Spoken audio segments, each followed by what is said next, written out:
We needed a picture. We did. Okay, guys. So we're coming at you live and straight from the porch. My Airbnb.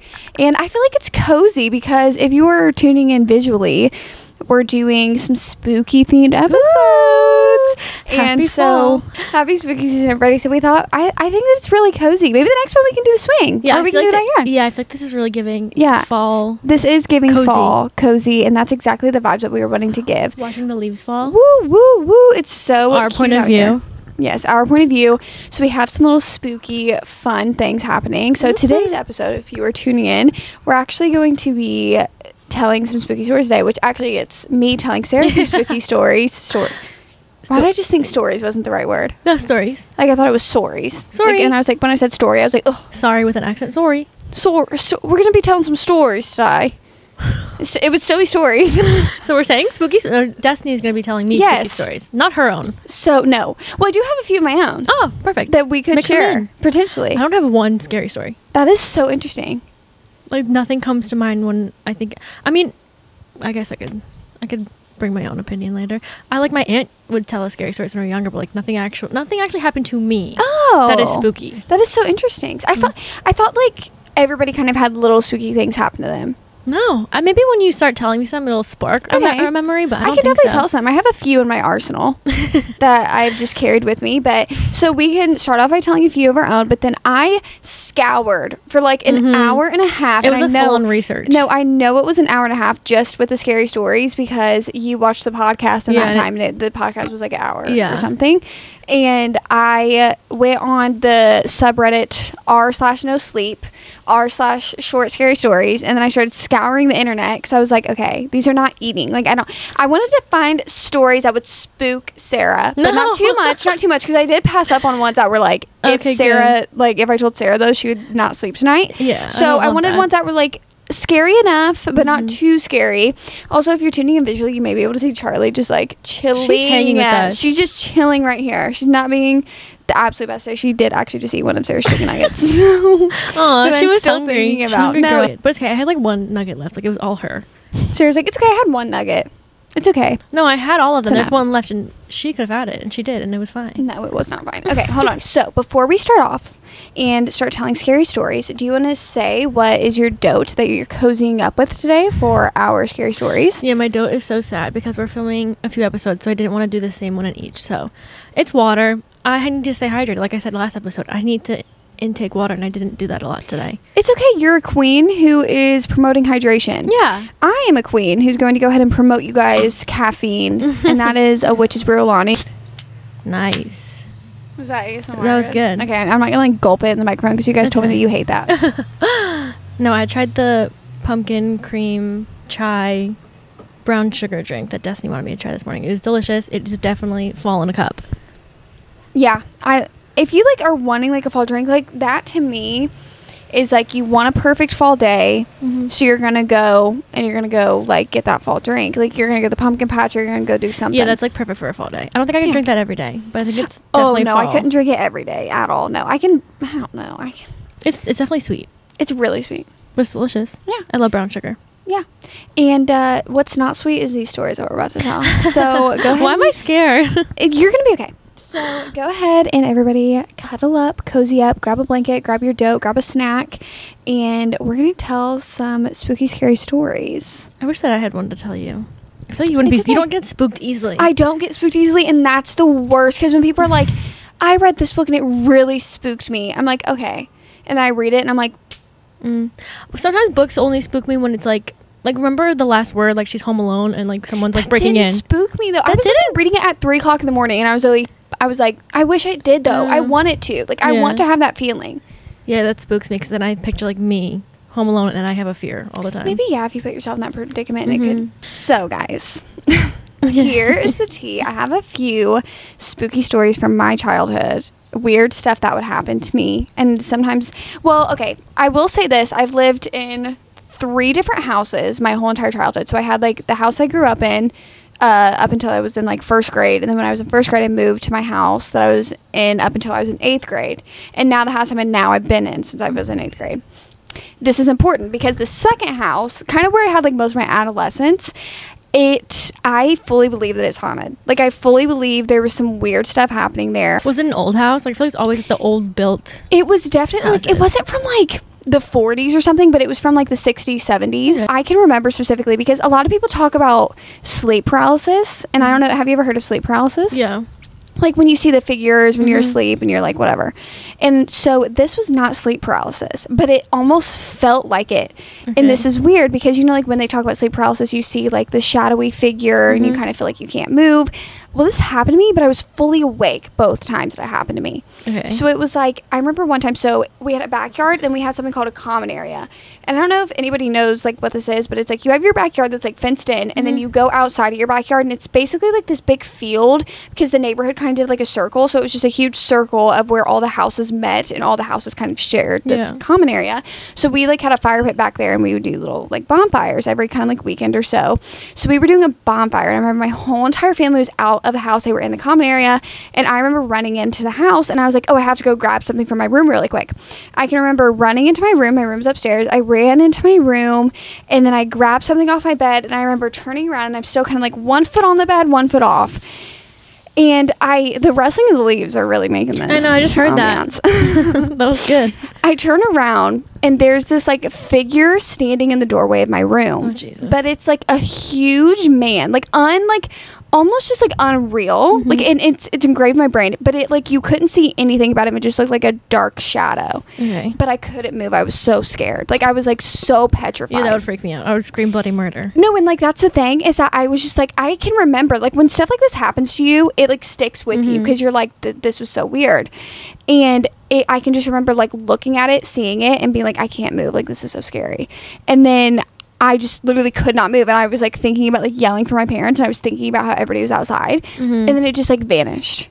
And then I could move again. But it's weird because like that's like people would be like, oh, it's sleep paralysis. Are you sure you were like not sleeping? Yeah. I'm like, I was dead awake. Yeah. Like my parents, like I ran back in the house and that happened to me. And then another time I had one of my like good friends, childhood friends over. And the way my bed was, it was pushed up against the wall and I was sitting on the like headboard. Like my back was on the headboard. Like nothing could be behind me. There was there's no air vent like up ahead of me. I can remember my childhood bedroom so specifically. And we're in there and me and her and it's kind of like late at night and I'm sitting on my bed and she's kind of sitting at the foot of the bed and then we're sitting there and we both are talking and we both collectively stop because we hear footsteps in my room, like sounds like somebody's like walking right next to my bed. And it was so weird because my floor, like it was an older house, so you could hear kind of like really like it creaked because you know even if you have carpet there's like wood underneath of it, you hear it, and so you can hear it. And we both kind of stopped and like looked at each other and we were like, this is so weird because you could like hear the footsteps. And then I literally, like, you felt the bed shift. You felt the bed shift. No. And I felt, like, cold air on the back of my neck. And the reason I said I'm sitting on the headboard, like, my back is on the headboard. And I remember we were both frozen in fear. I can't remember what she said, but I remember she said that she had, like, felt something, too. Yeah. They always say when you feel like a ghost or something, it's always, like, the cold air. And I know. And this was, like, kind of, I think I was probably, like, 11 at this time that both of these things were happening to me. So it was, like, you're kind of too young to like know all of this stuff, but also you're like too old for this to kind of be like a, oh, I don't really remember type of thing. Yeah. So that really freaked me out. I always wondered about that. Like, so I always hear stories of like how crazy it is, but like when I sleep, like I don't like, I like black out when I sleep. Like I don't remember any dreams if I have any. So I always thought that was crazy. It's like weird because it's not really like a dream. It's like you're awake. Yeah. But you can't move. I think this is the science of it is that you're kind of half awake, half asleep. And sometimes it's like just a kind of thing in your brain. Like you're conscious. You're conscious, but you can't. But you're not fully awake or something like that. I don't know. But that happened to me. I'm trying to think what the other. I have like a bunch, but now they're like escaping me. I know. I wish I had some. I literally just, like, my aunt would tell us spooky stories when we were younger. But we were so young, we were, like, very gullible. Yeah. And she'd make it very believable. Like, she'd get my mom in on it, and she would be telling us stories. And, like, my mom would be downstairs doing whatever, but my mom would go outside. We wouldn't know, and she would take, like, a flashlight and start, like, doing the flashlight, like, the perfect time of the story. My aunt would say there's, like, people in the woods, and they do this at night. And we would believe it, like, 100%. We'd start screaming. And she made it very believable. Like, she was very good at it. I would very much be like your aunt. Yeah. I would be like, I would sit Dakota's kids down and I'd be like, oh, well, guess what this is like about? We loved it. It was so fun. We like wanted her to tell us like the spooky stories. Well, there's something about spooky stories when you're a kid that almost feels a little bit like. They're so believable. Yes. Like when you make up a spooky story to kids, like their 100%. Imagination, like they're like Oh, yeah. That's true. I can run with that 100%. I used to love spooky stories when I was younger. I literally still love spooky stories. Like, if somebody looks at me and they're like, I have a crazy, scary story, I, like, almost don't even care if it's real. You know what I mean? Like, I'm like, but it was so entertaining to hear you talk about it, and that's all that mattered to me. Like, I like spooky stories, but I never liked the spooky movies. Yeah. Like, I never liked the paranormal movies. Like, I used to watch them. I don't like paranormal movies. I just like they never were believable to me. And then, you know how they, like, make it realistic with, like, the cameras? Yeah. Not that it was supposed to be, the like, Paranormal realistic. Activity movies, specifically? Yeah. You know what I used to like? You're going to be very surprised. In high school, me and my friends would watch all the time. Like, I would watch it, like, on my own. Chainsaw Massacre? What is that one? The Texas Chainsaw Massacre. I love that movie. I watched that movie the other day. I, like, really enjoyed it when I was, not younger, but, like, in high school. The original one? Like, the one from the 70s? I don't know. Probably not. Is there a newer one? There's newer, like, installments of it.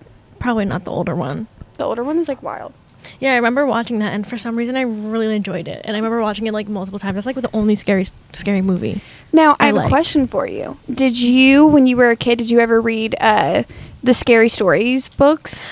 The Scary Stories to Tell in the Dark books? I think I did, and I remember vividly in, like, elementary school, like, very young, we had, like, this time slotted out for the library, and I would go specifically looking for that book. I have to see the cover, because I think it's what you're talking about. I'll show you. I'll pull it up. And I used to go, and I used to just sit and, like, go through they're, like, short stories in one book, They right? are short stories. Yeah, I think that's what it is. I used to, like, specifically go for that book. I would love it. Some of them are creepy, right? Oh, no, that's what I was about to say.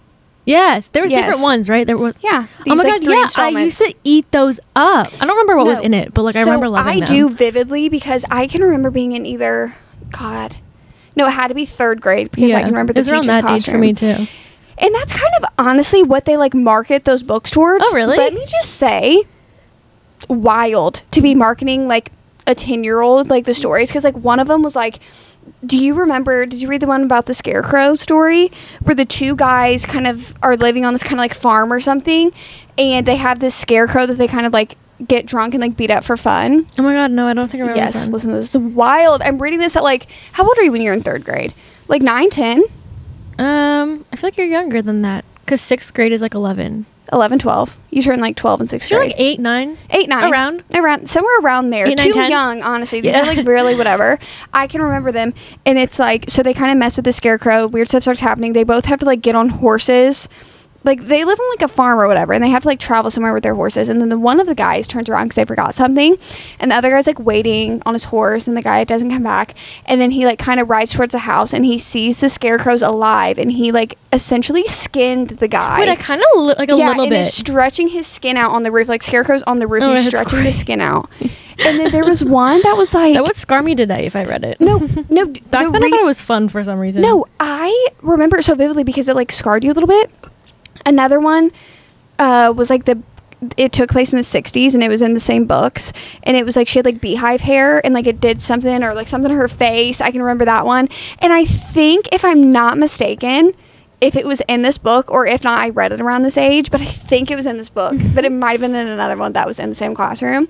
Where, have you ever read the story where it's, like, the babysitter is babysitting the kids, and she is, like, the kids are upstairs asleep, and she gets the phone call, and it's like to go in the attic, like, is that what you were like, go say? check on the kids. Like, you should go check on the kids. Okay. And she just kind of, like, writes it off as, like, whatever, and she kind of hears, like, I don't know, like, thumping noises or something, and then the caller just keeps calling and is like, you should go, like, check on the kids. I feel like I know this story. Yeah, the story's called, like, Go Check on the Kids or something like that. Oh my God, wait, I feel like, okay. And I'm pretty sure, if I'm not mistaken, like, the killer, like, she calls the cops and stuff, and the cops are like, wait until he calls again, and we can track the call, like, stay on the phone with us. She does, and they're like, oh my God, he's inside the house, like, you need to get out. And then the cops come, and it turns out that the kids were, like, murdered upstairs, and he was trying to get her to come upstairs. I think I remember that. Yeah. You unlocked, like, I remember, I think it was, like, maybe, like, 4th grade, our music teacher, like, around, like, spooky time. Let me look this up. She would tell us spooky stories, and we would all eat it up, and every year she would do the same spooky stories. And one of them, do you know the story about the girl with, like, the ribbon around her neck? No. I don't know the exact story, but, like, she always wore a ribbon around her neck and all this stuff, and she would, like, my teacher would tell us the whole story, and then at the end, she'd make it all spooky with, like, a flashlight and everything, and she'd be like, and then they took off the ribbon, and her head fell off. It was, like, one of those silly little stories, but I remember her telling us all these spooky little stories. And there was one where it was, like, in the attic, there's a box, in the box, there's a... I don't know. I wish I remembered these vividly, but I don't. I have, like, little flashes of what she would tell us, but every year she would do spooky stories and she ate it up. And it's just crazy, like, because the Scary Stories in the Dark ones, I feel like those were like, so look, I read the one with the clown on the front. Yeah, so did I read all 3 of them because my teacher had all 3 of them. No, that was my go-to, was the clown, I think. Yeah, this one says, literally, when I looked up like the story, one of the results like that comes up is Scary Stories to Tell in the Dark appropriate for 10-year-olds, and then it literally says it's better suited to older teenagers. No, I was reading that in like third grade. No, my 3rd grade teacher literally had it because, you know, like sometimes if you had a teacher that had like a library inside of their classroom, my 3rd grade teacher had a library inside of her classroom, and she had all 3 of the installments in there. And I remember like, I loved such a weird series to have in like a school. I honestly want to own those copies of those books now. I know, I kind of want them. I want them because they're nostalgic for me. I wish I remembered the stories that I read in that one. Yeah. Are there any popular ones in the clown one? Let me look that up. I want one to like really trigger my memory, because I would like go right to those books when I went to the library. It was like library day. I was so excited.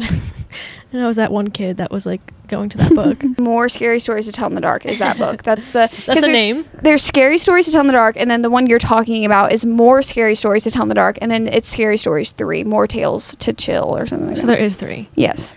Wow. But the one you're talking about is More Scary Stories to Tell in the Dark. Yeah, I guess it's the second one. Yeah. That cover is just like it's in my head of the scary clown. Oh, it's not letting me see into the book. I guess I have to buy it, but that sucks. I was really about to buy it, but then I was like, yeah, probably not. Just to see what was in it. Yeah, but I loved those books, and I feel like, I don't know, but I've always loved like watching scary movies, getting told scary stories. Like, I've always loved that. Yeah, when I was younger, I thought it was really fun. Now I don't know why I can't do it. Oh, yeah. Before we get into these spooky stories that I found on the internet, I wanted to share some scary things in life that I feel like just aren't talked about quite enough in day-to-day life. Okay. First of all, was my school the only one that we had to like sit down and watch they were very scary to me, like when I was younger. You had to sit down and watch the stuff about internet safety, but they were like the scariest like videos for internet safety. Like they would show like a girl like chatting with someone online, and then you would see that it was like a grown man like on the other end, and then it would depict her like essentially getting kidnapped. Oh, really? Did you ever watch it? I don't think we ever saw like videos of that. I feel like when we were doing cyber safety, it was all like online, like not like quizzes and stuff, but they would like just teach you, like it was never like a visual.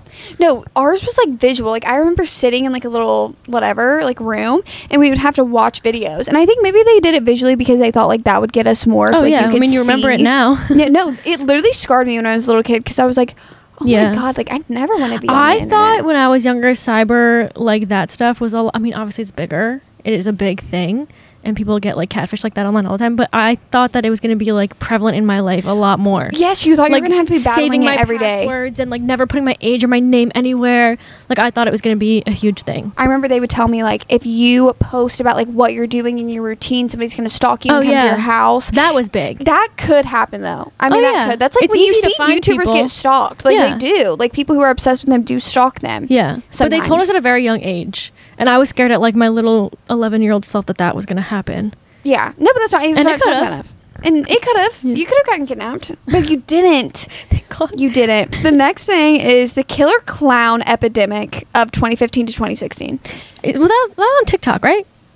No, TikTok wasn't a thing back then. What was that on? Twitter? Instagram. It was just like Instagram, Twitter back then. That was Twitter was big? I like vaguely remember that. You vaguely remember it? Yeah, because I didn't want to put myself into that because oh my God. It was like, first of all, when did this happen? I guarantee you it was like one video went viral. Somebody like set it up. Oh yeah, and then everyone started it was like dressing up as somebody's them. Friend, like they were recording and acting like it was like a whole entire thing, and then everybody went wild with it.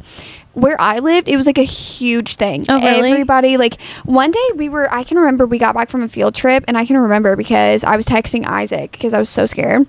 And we got back to the school, and we literally had to go like on a lockdown at school because there was like somebody dressed up in a clown costume, like just like we had in our parking lot. I was in middle school when this was like a big thing. In our parking lot, there was like woods right up on it, and there was just on the edge of the woods, they were just standing there. Yeah. Oh, that's scary. And it is weird, but a lot of that stuff was happening around where I lived. Oh, no. I don't think so, but where I saw it was just all online. Like, it was never, like, in real life. I never saw anything like that. Really? like, what's the storyline with that? Like, why were we doing that? It definitely went viral online, and people just like ran with it. Also, like scaring people. I feel like people get like a high out of that. And they're like, yeah, let's all dress up as these clowns. What's weird with me though is like, I feel like that would have been the perfect opportunity for like actual people who like want to do stuff like that to think that they could do that and get away with it. That was what was fearful for me.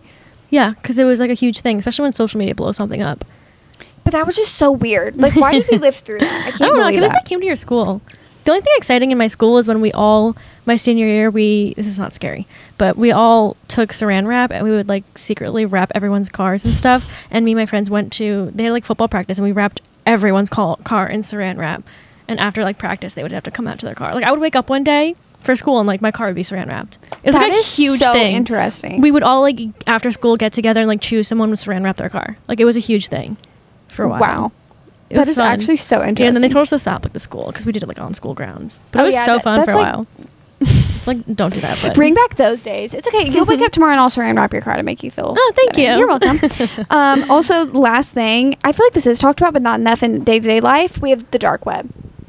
Who was fighting this, and why are we getting rid of it? I don't know how you get rid of that. I actually don't know how you get onto it, but how do you get rid of that? I do. Oh, really? Do you just search dark web? No. So I went down a rabbit hole in quarantine, and like there's a whole entire way that you can get on it. Like you have to use VPNs, you go on go.go, and you like basically make yourself kind of like invisible. That way they can't track is it IPN address? Everybody let me know. Is that your IPN address? What I think is they're not getting rid of it. This is going to sound horrible, like so horrible. Isn't there like a lot of money in the dark web? Yeah, there's like tiers to the dark web. So like I feel like the dark web, so it's like there's like the deep web and then there's the dark web. Like selling body parts? The deep web is like, people that sell like narcotics, they sell guns, they like kind of, and maybe even body parts is on the deep web. Like that's like not like super bad. Because the dark web, I've never been on the dark web, but it's rumored to have like, straight up people like torturing people, like videos, really? Everything. Yes. Like deep, dark things. That's what I've always wondered what was on those things. Oh my God. When I was in quarantine, I went through like a really deep depression. So while I was doing that, I was just like into like this whatever stuff. And I literally was like looking up stuff at the dark web. Like, but my toxic thing is I thought like I could beat it. Like I was like, FBI will have me join forces with them. I will figure out who these people are and we will get them together. No, but I do wonder, since it's all an online thing, why you can't close it down. There's no way that the FBI can't track it. Let me tell you that. But why is it not a bigger thing then? No, why are we not talking about, like, we talk about it in like a spooky fun way. Why are we not talking about it in a let's shut it down way? Let's find these people. It's dangerous. It is dangerous. It scares me. But it's weird because sometimes I'm like, is it real? Like, have people actually, like, let's take the creepypastas out of it. Yeah. Have you guys ever actually been on the dark web and like witnessed these things? Personally, no. No, that's what I mean. But I'm like, it's just like a question. Like, is this like all hypothetical and you guys are making it up? Some people like probably live off of the dark web. Like, that's where they make their money. Yeah. You know what I mean? Like no, they're sickos because we live with some sick freaks out in the world. Shut it down. Shut it down. Hey, let's start a petition to get it off. Yeah. Me and you start a petition. Could you imagine? Okay. This is where we're going to get a little spooky cozy. So we are going to tell some funny stories. Funny. I wish they were funny. No. We're going to tell some spooky stories. So the first, I think, 5. Oh my God, can I count? No, it's 4, babe. It's literally 4. The first 4 are from Reddit. Okay. So the first one is from the r/no sleep, and this is called No Caller ID. I've always prided myself on being independent, moving out at 18, learning the ins and outs of adulthood ahead of most of my peers, and never really being afraid of being alone. The solitude, in fact, brought a kind of peaceful melody to my life, a symphony of quiet mornings, solo coffee runs, and the silent hum of my own thoughts echoing through the empty rooms of my small but cozy apartment. Life was simple, rhythmic, and predictable until the day it wasn't. It started innocently, though. A buzzing on my nightstand shook me from the clutches of deep sleep. Well, can we say that whoever is writing this, great writer. Yeah. Okay. Great story. Yes, great storyteller. And also kind of me. Like my solitude. In my solitude. Yeah, okay. she likes to be alone. Me too. Yeah, same. Groggily, is this groggily? Groggily. I peered at the glaring light of my phone screen. 3 a.m. It blinked at me, and for a moment, I was more annoyed than concerned. A string of messages, missed calls from a no-caller ID flooded my notifications. They were short and hauntingly intimate. The first message just says, "I can see you." With the sleep still clinging to my senses, I dismissed it as a wrong number. I silenced the phone and sunk back into the darkness of my sleep where the message was quickly forgotten. I'd be up for the rest of the night. You quickly forgot it. The way if I got a no-caller ID and, like, just a random number being like, I can see you. Well, and, like, it reminds me of scary movies when, like, they get a phone call or something and then their immediate reaction isn't to get up and alert everybody in their house and call the police. But if it's scary movies, it's okay because it's, like, you're acting for that. But, like, in real life, if that happened, there's no way you should act like a main character in a scary movie. No. I might, though. The days unfolded like the pages of an uneventful book. Work was the same combination of tedious tasks and idle chatter. Sarah, a colleague, filled the air with stories of her children, their laughter acting as a stark contrast to the silence that awaited me at home. But home, my sanctuary, began to unravel. It was subtle at first, the shift from comfort to unease. Each room, once silent, now echoed with an ominous tone of unsettling whispers. Those walls, which had been witness to my most private moments, felt as though they were closing in on me, heavy with a silent, menacing secret. One evening, a week after the first message, the buzzing returned. This time, the unseen intruder wove detailed narrations of my nightly rituals into the messages. Every action, every movement within my home was observed, recorded, and relayed back to me in chilling detail. And then it says, I like how you hum to yourself when you cook. Every message was a sinister symphony of invasion, turning my safe haven into a haunted stage where I was both the performer and the audience, enacting a chilling dance of horror and dread. I began to feel the eyes on me. A prickling sensation danced upon my skin, drawing cold lines of terror with every haunting step through my apartment. The nights were no longer silent. They were filled with the echoes of unseen footsteps, the sinister harmony of haunting whispers, and the ghostly caress of an unseen presence. She didn't move out? No. And didn't call the police. You're kind of doing it to yourself at this point. Move out. Yeah. Isolation became both my prison and my refuge. Friends, concerned by my withdrawal, were met with silence. How could I explain the invisible chains that bound me to this chilling dance, a captive audience to my own haunting spectacle? Sarah, persistent in her concern, would call, but each ring of the phone was drowned by the sinister melody of whispering shadows and ghostly specters, painting haunting portraits of terror on the canvas of my once peaceful solitude. In my desperation, every corner of the apartment was scrutinized, every shadow interrogated. The surveillance cameras, my silent allies in this haunting dance, stood vigil, their unblinking eyes my testament to my horror. But they captured nothing. Weeks turned into haunting sonatas of sleepless nights and terror-filled days. The terror persisted. Every message, every haunting whisper was a chilling symphony echoing the ghostly presence that lingered in the darkness. Amidst the haunting whispers and sinister melodies, revelation struck like a haunting crescendo. The footage, reviewed in the pale light of dawn, unveiled the chilling dance of a shadowy figure. Yet the room had been empty. A silent scream filled my prison-like home, turning the once peaceful solitude into a constant state of fear. The unseen source of this terror seemed embedded within the walls themselves, making every creak and whisper a haunting reminder of my dread. I now live amidst an unending echo of fear, a sinister dance of silence and screams. I remember the icy grip of terror, the suffocating darkness, and the whispering shadows that leapt from the walls, echoing the sinister lullaby of my unseen captor. But then I awoke. Harsh, sterile light stabbed through my eyelids, prying me from the churning sea of nightmares. My breath came in gasps, my heart frantic pounding, a desperate escape rhythm against the cold, hard reality of steel restraints that bound my wrist. I was not in my home.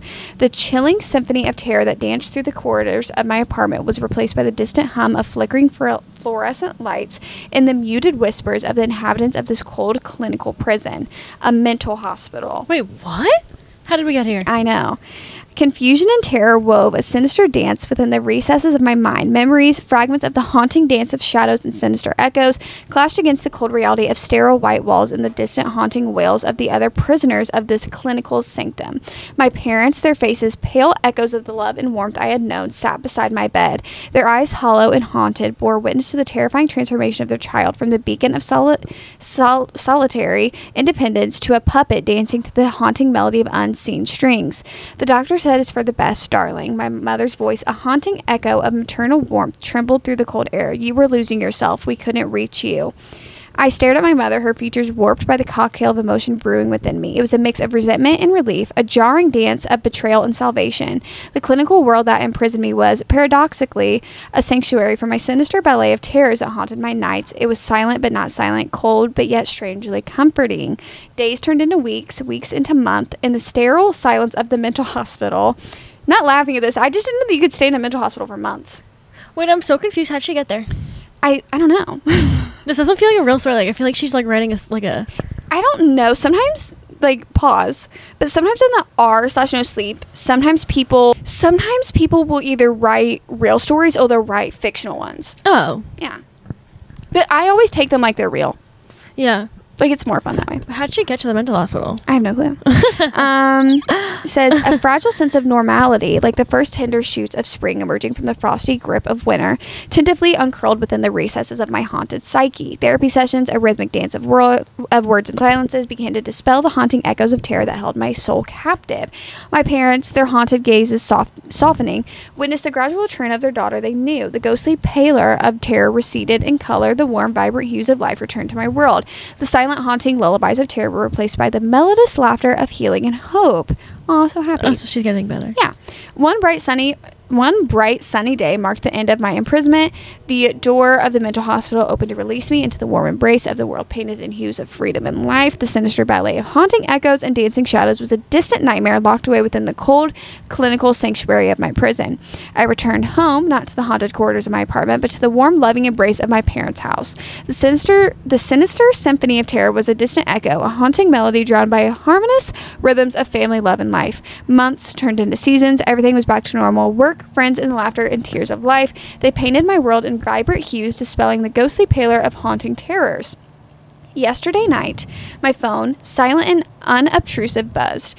I awoke and stared into my glaring light of my screen. 3 a.m. it blinked at me, a ghostly echo of haunting nights and sinister ballets. My security camera that I hung up in my room began to slowly rotate towards me.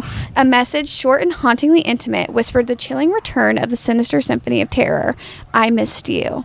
Shut up. And that's the end of the story. Wait, shut up. So they thought that she was like imagining these things, and then they brought her to a mental hospital because she was like retreating into herself. That seems to be what it is. So this is like, because people will comment on it, and like the writer will kind of comment back. Yeah. So it says like, tell someone about the messages, like blah blah blah, and someone was like, I think it was the security camera, like whatever. Like, I always get freaked out, like the rings inside the houses, like if someone hacks that. No, I think that's kind of what they were trying to do, like in Get Out, was that it was like watching through the camera. He was watching her through the cameras. That's and he freaky. was never in the house. But it also could be kind of like a metaphor. Yeah, well, that sounds like the story you read. It sounds like it could be like a little TikTok video. Like, you know how like in the beginning you see them like get messages and stuff? Like just a short little video, a little spooky video. Yeah. And at the end it ends with somebody make missed it. You. Somebody make it. Yeah, someone make that. So there's this phenomenon of the Man in the Hat. And I think this person was taking inspiration from the Man in the Hat, and they wrote this. I think this is like a fictional story. Okay. No, actually they said that it was real, because the guy was like commenting back and acting like this was real. Okay. But it could be an act. Whatever. What's Man in the Hat? So Man in the Hat is a phenomenon that people see the Man in the Hat. He could look different to people, but it's still like a man in a hat. And I don't know if it's like, I think it's like in your dreams or something. Like you see the same person. You see the same, like everyone sees kind of like the Man in the Hat. It's kind of like a nightmarish character. This is where I wish I remembered my dreams so I could join in. I remember all my dreams, but here we go. I wish I did.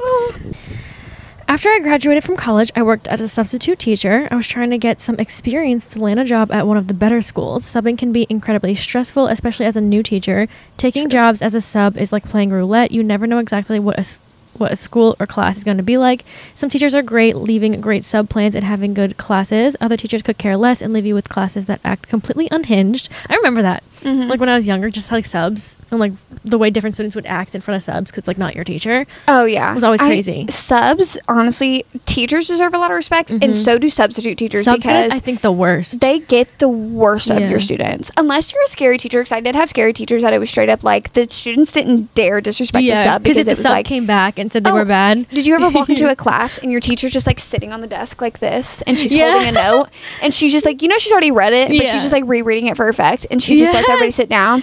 And she's like, somebody want to tell me why you guys did this while I was gone? And it was like an actress. It was like, she was like full on acting. She should take it up. No, okay.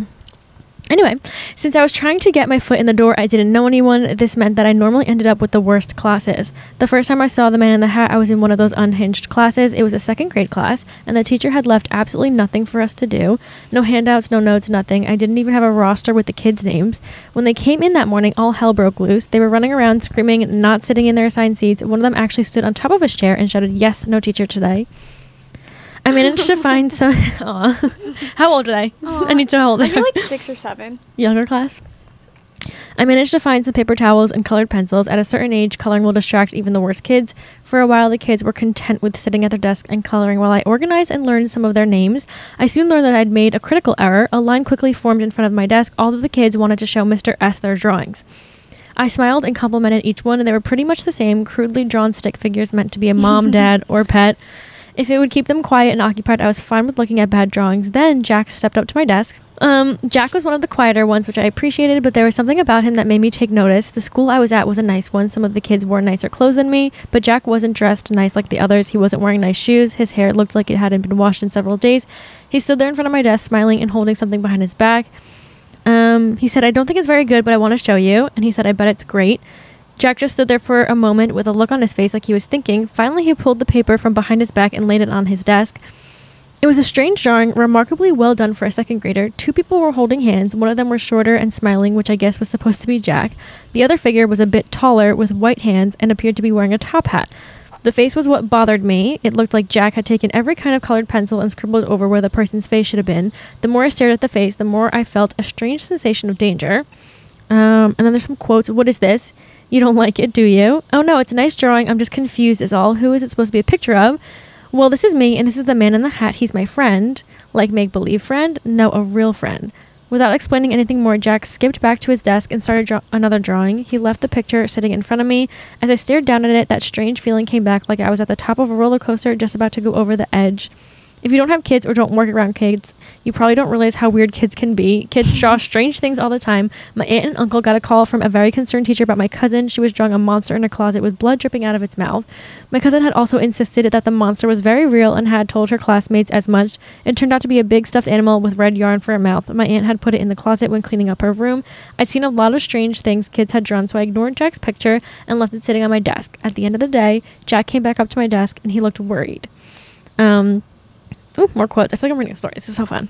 Mr. S, do you still have that picture? Yeah, it's right here. I need it back. I wasn't supposed to give you that. Oh, okay. So Jack took the picture from me as he did, he tore it up into little pieces and threw it in the trash. Buddy, why'd you tear up your picture? Is everything okay? And then Jack started to cry. And then he said, he's mad at me. He's really mad. And he said, who's mad, Jack? My friend. He told me that I wasn't supposed to tell my mom or brother about him or my teacher, but you're not my teacher. So I thought it was okay. But at recess, he was really mad. He told me I should have told you. You saw your friend at recess? At this point, I assumed maybe the man was supposed to be one of the other kids. Yeah, over by the trees. We're not supposed to go out by the trees at recess, but he called me over. He told me that I should have told you. Or I shouldn't have told you. Why does your friend want me to know about him? He doesn't like new people. Maybe you shouldn't be talking to this friend. No, he's nice. He's just shy. I didn't mean to upset him. And then he said, Mr. S, I've got to go. My bus is going to leave soon. And just like that, Jack was gone, running off down the hall toward his bus. I fished the pieces of his picture out of the trash can and took it to the guidance counselor. The guidance counselor didn't seem concerned. She said it was strange, but that Jack was quite an imaginative boy and had a bad home life. His mom had... That's a quote. His mom has said, I don't know how many boyfriends. It's always hard on him and his brother too. Whenever something bad happens and they break up. There was nothing else I could do. At least that's what I tried to tell myself. I didn't know Jack or his family, so it was up to the guidance counselor. The next day, I was in a different school, subbing for a different class. That's the thing about being a sub. You may never go back to the same class or even the same school. After a few weeks, you start to forget names and faces as you deal with other students and other issues. I didn't think about Jack again until one morning when I was getting ready for work. I was scrolling through my social media feed and sipping on my coffee when I saw a post from a teacher at Jack's school. The post said that Jack had gone missing and there was an ongoing search for him. School had been canceled as parents and teachers were volunteering to join the search. As far as I know, Jack was never found. All that on its own wouldn't be such a strange story, a terrible one, but unfortunately not all that it's strange. That's what I thought until a few days ago. Eventually, I did get hired at a good school. I'm a 5th grade teacher now. I like it. There's not much coloring and picture books as there are with the younger kids. A few days ago, we're taking a math test. About halfway through the test, I noticed Ellie, one of my quieter students, looking at a piece of paper under her desk. Assuming she was cheating, I went over and took the piece of paper up. I took the paper back to my desk and unfolded it. It was a drawing, a very good drawing of a man dressed in a suit wearing white gloves with a top hat. There was a big gray smudge where the face should have been, as though Ellie had tried to draw it over and over again, but kept erasing it because she couldn't get it quite right. A chill ran down my spine after class that day. I tried to talk to Ellie about it, and she refused to say anything. She said, it's no one. And then she stormed out of the classroom. I wasn't quite sure what to do now, how to explain what I'd seen. It was just a drawing. What was I supposed to say? That it was some sort of portent of doom. Ellie was a good kid, quiet, but she always participated and got good grades. I knew her parents were very involved, so I gave them a call. When no one answered, I left a message. I gave them my phone number and told them I was a bit concerned about something I'd seen Ellie draw at school. They never called me back, and the next day Ellie wasn't at school. Maybe I'm overblowing things. I don't even know how to explain it. Do I go to admin? Do I call her parents again? How do I explain this without sounding like a lunatic? Was that the end of it? Yeah, that sounds like a movie. Like a movie, like when things keep reoccurring. Or maybe like a book. Like, children keep going missing in the same way, and you have to figure out, like, what happened to them. One of those things, too, where it's like, is this real? But then if you see the guy comment, like, he's, like, commenting. If you scroll down, you can see the comments. And he's, like, commenting to people like it's real. Yeah, someone said, Mr. S, I think this is out of your control. I would ignore it and move to a different school. He said, I'm worried you might be right. I'm scared of finding another drawing. And he said, maybe start documenting it and letting principals know at the schools. The entity will know you'll be doing that, though, so proceed with caution. Thanks for the advice. People take these really seriously. And sometimes I don't know if they're real or not, because the r/no sleep, like, sometimes it is fictional, and sometimes it's not. And sometimes it's people trying to make it like it's real to scare people. Yeah. And so I don't know. I never know. But that story does feel like a movie of some sort. It reminds me of Slender Man a lot, because, like, the whole entire lore with Slender Man is that he, like, targets kids that kind of have, like, a bad home life, that are kind of quiet because they're easy targets and they're going to, like, tell people about, like, what's happening to them. So it kind of reminds me of that. Yeah. The Man in the Hat. That would freak me out. If this was real on two students, this happened multiple times, I would quit teaching. I would also find a new career path. Yeah. Oh, okay. So this one was something that somebody wrote in, so this is completely real. Okay. I found this one because I looked up, like, scary stories, like, on the internet, and this one was on, like, a website where they were, like, linking it. So the stuff behind this is that a woman essentially uses this, like, sleeping app to track her sleep and everything, and, you know, like, some of the sleeping apps will record audio, and this one's fun because she links the audio recording. Okay, so I'll tell you the story. So she has, like, edits on it. So this is, like, a very old, this was 10 years ago that she posted this, but she edited it on 2015 and said, no longer living at the house where this took place, so no more updates from here on out, thank God. So this is kind of like a closed case, because sometimes, I don't know if anybody else, like, spends time on Reddit. I do, but I'm not, like, a seasoned professional. Sometimes I just, like, click the links that people have and I just go to Reddit. But, like, sometimes people will, like, go, like, because this one's, like, on r/ghosts, so, like, you go to a specific subreddit, you write in a story, people kind of help you out. Reddit, honestly, toxic community sometimes, but also very helpful. So one time funny story, I did go on Reddit one time when I was thinking about a book that I couldn't find the title of, and they helped me. They help me. Yeah, usually Reddit's the first thing that comes up when I randomly search a question. Yes, they always have an answer. Absolutely, they're so helpful. Okay, so this is the original post. I use an app called Sleep as Android to improve my sleep. One of the features in it is that it records your nighttime noises, snoring, sleep talk, cover ruffles, coughing, etc. I've been using the app since November 1st of 2013. I've never caught anything other than the sounds created by me changing positions or coughing or something like that. Although I've been told several times I talk in my sleep by other people. I do this because it was in parentheses. On December 30th at 2:04 a.m., I caught something very weird. To set up, this night I was sleeping in my bed. My 3-year-old was with me that night, and as he's scared of the dark, it was just the two of us in the whole house. The next night, I decided to go through and delete my recordings and saw this particular record in it. You can hear some clicks at the start that get louder over the course of the recording. Eventually, you can hear me say, "What are you doing?" And immediately after, there's a deep voice that says, "Nothing." The clicks become very loud at that point, and at the very end of the recording, you hear the same voice say, "That's them." And then she put in parentheses, I think, question mark. I am pretty creeped out by this. I don't remember being awake that night. The only plausible explanation is that I answered my own sleep talking, but the voice doesn't even sound like me or something that I could emulate. It definitely doesn't sound like a voice my preschooler could emulate either. I have no idea what the clicks could be. I keep a fan going at night for white noise, but the clicks sound like they're coming from right near my phone, which is placed right by me on my bedside table. I want to say that I've picked up the clicks at least a few times on the recordings before, but deleted them thinking it was nothing. This is the first time I've ever heard anything, though. And then we have the audio. Should we play the audio? Wait, no way. That she links the audio. Oh, I'm scared. Oh my God, I'm scared.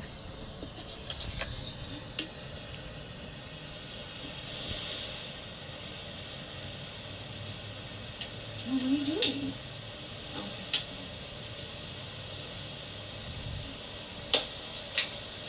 Shut up. I don't like it.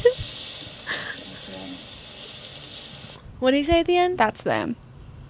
That's what oh my God, I don't like that. I don't like that. I don't like that. And if that happened to me, I actually think I would go into like a panic mode and because when you listen to that audio, it's like you hear her go like, and it's almost like a concerned, like, what are you doing? Like, that's kind of like how she said it. She was like, what are you doing? And then it's like nothing. Like, it almost seems like somebody like, and it was instant. Like when she said it, like that was not a preschooler, and that definitely didn't sound like all of a sudden. It literally sounded like a man was in the room. Oh yeah, it sounded like she woke up and saw something and was like, "What are you doing?" And then he says, she probably woke up from the noise. It was like, "What are you doing?" And yeah. Or have you ever like woke up from your sleep because you feel like somebody is like in your room? Yeah, that's why I have to sleep with my TV on. No, like even like because there have been times that shout out to Dakota because he does listen to my podcast episodes sometimes that he like very many times he just like walks in my room. Whatever, I don't really care. But there's been times that I've been asleep and he walks in my room, or like my mom will walk in my room or my dad will walk in my room while I'm asleep, and I like jump up it's scary. Because I can immediately feel when there's a presence in my room. Oh yeah. And have you when someone's like watching you and you don't know? No, you can like feel it when somebody else walks into the room. You can feel it. Yeah. So have you ever woke up and you feel like somebody's in the room and then nobody's there? It's the weirdest feeling ever. And maybe it was something like that where it was like she felt that there was a presence and she saw something, but she was kind of half asleep, half awake. And then she's like, what are you doing? Definitely why she doesn't remember. She probably was like almost asleep while it was happening. That crazy? That audio is crazy that she has like the proof of it. Like that she uses an app for that. Like imagine that happened. She just never remembered. Yeah. That would have been crazy. This is crazy. Okay. Do you want to read this next story? Sure. This one says that it's a real one. So this one was 8 years ago. And it says this is the story of OM. I think they were calling this driver OM. Yeah, I think they're like the OM is like the driver. There's like a driver. Okay. You will see as you read. The other one just spooked me. Like that one actually got me. Which one? Because it's like the audio one. Oh yeah, because it was like real. When you hear the proof. I love it because she attached the audio. She's a queen. Yeah, that everyone on Reddit's like, give the audio. Yeah. And she was like, okay, here. That's crazy that she had that. Okay. This is the story of OM. Okay. In high school, I had a good friend named Steve. One day, freshman year, 2007-ish, he told my group of friends about an odd turn of events that happened to his brother Tim a couple years prior. Tim went to college in New Hampshire. One night around 2 a.m., Tim and his good friend decided they would need a Dunkin' Donuts. Real. So real. Even though the nearest Dunkin' Donuts was across state lines, I don't know much about New Hampshire's geography, but I'm told this trek involved going through a narrow highway that takes them through some woods. On the way back from Dunkin' Donuts, a mysterious car pulled in front of them on the highway. It was a red compact car with markings scratched off, and its only defining feature was its license plate that had a black O and a green M, who will henceforth be known just as OM. Oh, that's where he gets his name. Yeah. Okay. Around this time, Tim describes weird coincidences happening, like his phone losing service and the gas station playing Smells Like Teen Spirit, but I'll admit it, those could have just been weird coincidences. At this time, Tim and his friend were sensing some bad juju from this guy, so Tim let his foot off the gas and was happy to just let OM go off on his way. But OM wasn't done with them. As soon as Tim slowed down, OM did the same. Tim thought this was weird, but maybe if he floors it, he can get around OM. But when Tim speeds up, so did OM. Tim and co were freaking out at this point and had no idea what they were dealing with, but they saw a curve in the road up ahead. They saw OM go around it and they decided to just stop. Their adrenaline was pumping and they weren't sure how long they sat there, but after what felt like 20 minutes, they worked up the courage to continue on their way. Maybe OM would have mercy on them. But as soon as they got around the corner, OM was there, the exact same distance as they last saw him, matching their speed. OM clearly was without mercy. Tim and his friend were rightfully scared for their lives and relented to just going forward and hoping they could get out of this alive. Eventually, there was a fork in the highway. One led towards the college town while the other led further into the woods. Our heroes went home while OM ventured into the unknown. Tim never saw OM again. We're in epilogue 1. There's more than one epilogue. So I was told the story my freshman year and was convinced it didn't happen, and even my buddy Steve wasn't exactly sure of its veracity. But around 2008, 2009, I was listening to the local talk radio station while doing homework and heard a news bulletin. There's a murder in the neighboring county the previous night, and the sole witness saw a car leaving the scene of the crime. She described it as a red compact car with a license plate that had a black O and a green M. I nearly shit myself. I'm in suburban Orange County, California. What the F is OM doing all the way over here? Maybe I was just hearing things. I ran into Steve the next day at school and he heard the same report. We learned 2 things. He didn't even put us. Neither of were crazy. And 2, that OM was effing real. Epilogue 2. This previous May, my friend Blake was on his way home from dropping off his girlfriend around 2 a.m. For some reason, he decided to take a highway that leads through a canyon home. While driving along, a car pulls in front of him. It's a red compact car with a license plate that has a black O and a green M. Blake was familiar with the stories and became rightfully scared and fell as far behind OM as OM let him. When they reached near the end of the canyon, OM did a U-turn and went back while Blake continued home to change his pants and sleep.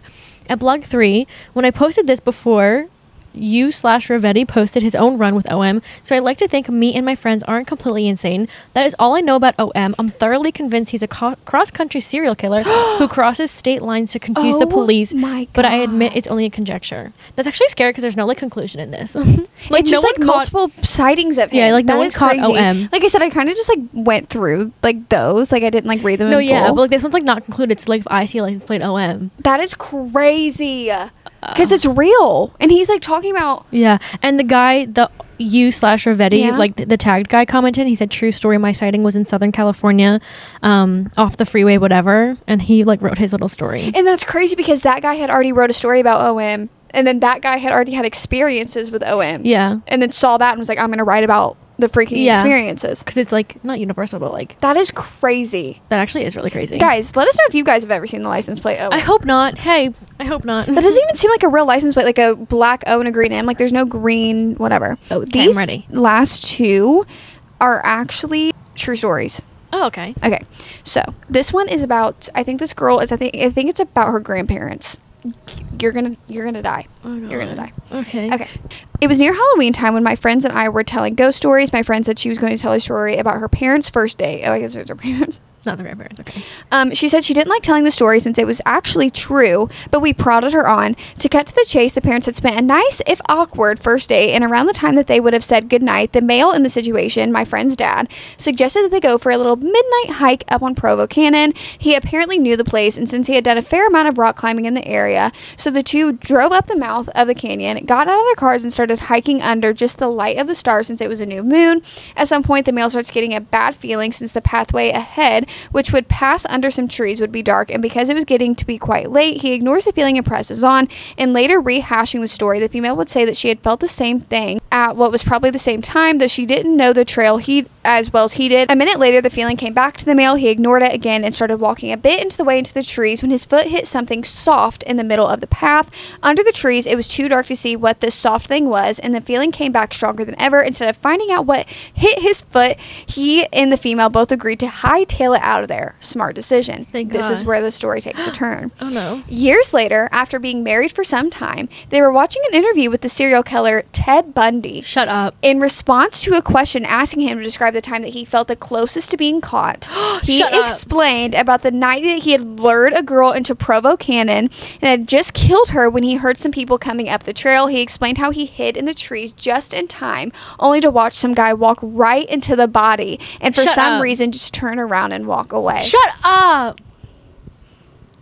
So if he kept going or like saw the dead body or whatever, do you think that Ted Bundy would have tried to kill them, or like he would have gotten caught? I don't know, because he described it as the time that he thought he would have been caught, and Ted Bundy is a psychopath, like that he just is, because obviously he did serial murder, but his thing was like women, and it was like a girl and a guy, so I don't know if he would, because sometimes serial killers like that are very like dedicated. I don't know. Yeah, but also, do you think he was like in like the public yet? Like if they saw him, would they even assume it's Ted Bundy? No, but they would have seen the dead body and then seen him, and he would didn't like turn a flashlight on to look. Well, you got to think Ted Bundy was like back in the 60s. Oh yeah, there's no iPhone.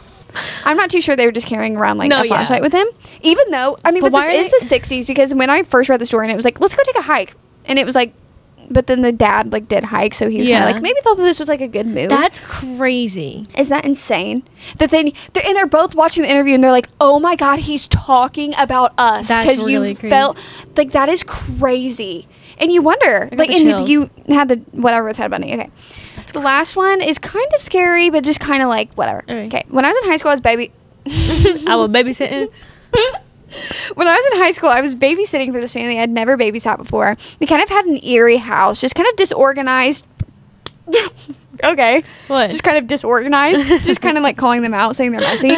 But with these weird masks everywhere. Okay. That's it's really weird. I wouldn't take the job, I'm going to be honest. There were these 3 kids, and it's probably about 10 o'clock. It's kind of windy outside and the power goes out. I was a little freaked out because I was really unfamiliar with the house and didn't know the kids very well. Since the TV was no longer an option, I was trying to think of things to do with them. The eldest girl, Jillian, just name drop, okay, started going through my purse and pulled out my camera and was just taking pictures for the half hour. The parents came home around 12:30, and I went home. The next morning, I went through the camera to look at the pictures, and in the background, there was a man looking through the glass door to the backyard. He was in every picture. Was it like It wasn't like a ghost figure, like just a man. No, it was like a man, and it's weird because the power went out, but there's no storm described. So that's crazy. She like made it home. Yeah, like no, like he didn't do anything. That's what I mean. But then it's like, maybe something's going to happen to that family here in the future. I wonder if she told them. That's crazy. It is crazy. I love that the air is getting, because it's getting into the evening now, the air is getting a little bit more crisp. So these scary stories were like a perfect little ambiance. Yeah, I love it out here now. This is like the perfect weather. Yeah, those are the little scary stories that we have. So to end the episode on a lighthearted note, we're going to try some Trader Joe's fall snacks. Yay! These are the more sweet ones. I've been staring at them for an hour and 25 minutes. We're going to start with the ones that Sarah has been staring at. So they are the Trader Joe's Maple Leaf Cookies. So this is them with a smooth maple flavored cream filling. We're going to open these. Okay. Do you like maple flavored things? Never had it. No way. Like maple syrup? Oh, I love me. I actually never had a maple cookie. Ooh, ASMR. Those look real. Oh my god. Sarah literally, tell them what you said to me about these cookies. Oh, what did I say? Sarah goes, she said it quietly, and I said, can you repeat yourself? And she goes, those cookies are no match for me. Because they're like on the table in front of us this I'll whole give time. You guys a little close-up shot. Wait, but like what's in the middle? Is it just like It's just cream filling. Okay. I ate it. I don't know how I feel about the smell.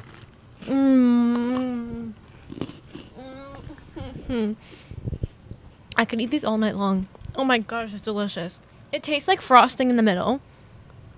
This tastes literally just like a vanilla Oreo. I think the frosting is more like sweet than the middle of an Oreo. This is like a dessert. Like not just a little snacky. Like I would have this for dessert after dinner. I would give this a 7. I would get sick after like 2. I know what you mean. I would give it an 8 though because of the taste. It's delicious. It's delicious. What is that one? These are some chocolatey velvet mousse pumpkins. Chocolatey velvet mousse. That sounds if you didn't know, I'm a dessert girly. I love me a dessert. It doesn't matter how full I am, I'm eating dessert. Why do I always smell stuff before I try it? It's like mousse on the top and a little chocolate cake on the bottom. You don't like that? It's so like rich. I couldn't even eat a whole of these, honestly. I would eat this with ice cream. Kind of tastes like ice cream cake a little bit. It's very decadent for sure. That's like an extremely decadent.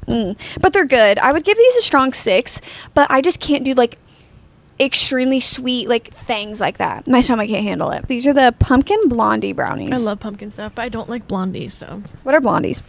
They're like brownies but blonde. Not like chocolate, like a vanilla brownie almost. Is there chocolate chips inside? What is that? Might be nuts. Ugh. Is it actually? Okay guys, we're gonna try this one.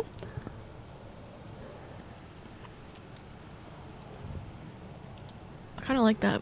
Is that a nut? I'm not eating it if it's a nut.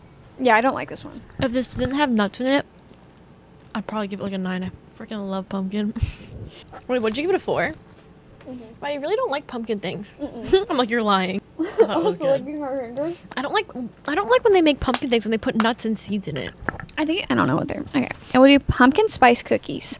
So these actually are they're shortbread cookies with pumpkin spice and yogurt coating. That kind of reminds me of like the animal crackers where they like coat them in frosting or whatever. I don't like this one. This is so mediocre. I don't like it. It's not enough cookie and too much frosting. And I hate that. It's like heavy on the pumpkin. Definitely a 2. I would never eat that again. Okay. I give that one a 4. These are some Halloween JoJo's. They are chocolate pumpkin face cookies with our signature vanilla bean cream. Basically like a Halloween Oreo. Yeah, but they're really Halloween-y. Don't Oreos make... Wait. Doesn't Oreo make Oreos that look like that for Halloween? Do you know the theory that everybody has that basically all of Trader Joe's food is just like the same... It's from the same manufacturer, but they just sell it cheaper. Oh, really? I think it's like a proven fact. Yeah, Trader Joe's is pretty cheap. I love it there.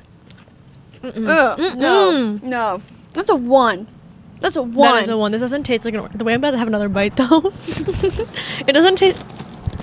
You have to be sure. It doesn't taste like an Oreo. Oh my god, what's that cookie? Oh my god, and the filling in the middle... Yeah, I'm sure it's a 1. Honestly, let's rank them really quick. Okay. So, I would definitely put the maple leaf cookies at number 1. Like the best. Me too. Let's go best to worst. Okay, maple leaf cookie 1. Okay, what's your number 2? The mousse. I would honestly say so too, because it's just very decadent that I can't eat them, but they are good. I can recognize that they're good. What's your number 3? I would honestly say these are my number 3. Really? Yeah. The little fake Oreo? Yeah, because I'm thinking about, like, if I could actually sit down and eat it, and I don't think I could sit down and eat that one. Yeah, I think I would do the pumpkin blondie, but I would have to sit and pick out the nuts and then eat it. No, that's so annoying to, like, have to do. Yeah, that's annoying, but I think that's my 3rd. I think my 4th one is the little, like, yogurt kind of cookie thing. Yeah, my 4th is the yogurt, too. And then my 5th would be that. The pumpkin blondie. And your 5th is this. Yeah, the Oreo. That is crazy. That does not taste like it's actually a disservice calling it an Oreo. The aftertaste, though, was, like, fine. Like, I like the aftertaste more than, it's like... It's not good. That's a great review. And with that being said, that's going to be the end of today's episode. I hope you guys had a good, cozy, little spooky, fun time. If you guys did, if you're listening on audio, make sure to give a 5-star review because I know that that's what you guys think. And if you guys are watching on the YouTube, make sure that you're subscribed, have the notification bell, comment, like all of that YouTube stuff that you guys all know how to do by now. And make sure you're keeping up with us on our socials. Make sure you're following the podcast Insta. And we will see you guys next Thursday with our another spooky themed episode. So many spooky themes. We love you. Love you. Bye. Bye.